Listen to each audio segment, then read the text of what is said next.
I think that there's a general sense from the numbers that the Georgian people have become tired of relentless debate and attack. They want to see progress. They want to see reform. They want to see change. And so hopefully we've taken a step in that direction with yesterday's vote. We'll have to see. We have 20 key mayoral races that are going to be run. Obviously, we'll be watching the 10% recount. So there are a number of procedural actions that have to take place before we know the final result.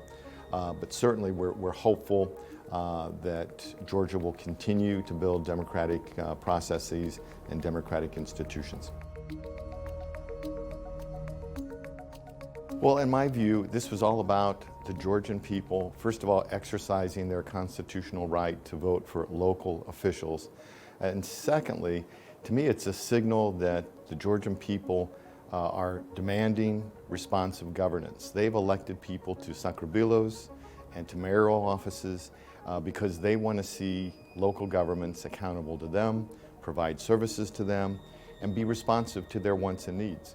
That's what this process is all about and has always been about, what the Georgian people think and what matters to the Georgian people.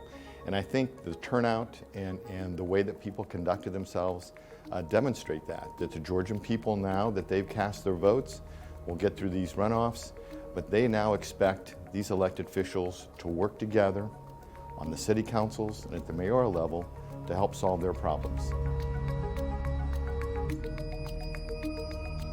So in terms of legal frameworks for election and election administration structure, I think Georgia's made a number of advances over the years, but we want Georgia to continue to improve. So our report will make recommendations on those two areas, election law framework, also election administration, that we'll make to the Central Election Commission and to your parliament. Well, I would say that after the parliamentary elections, there was turmoil and there was questions about procedural norms. So Georgia took several steps to try to address those concerns.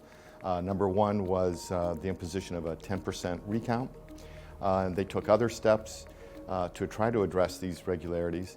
And so our hope is, and we're still reviewing, but hopefully these steps have increased the confidence that the Georgian public has in the election code and the implementation of that code by election officials. Elections are one component of democracy building, and even when you look at elections, it's not just election day.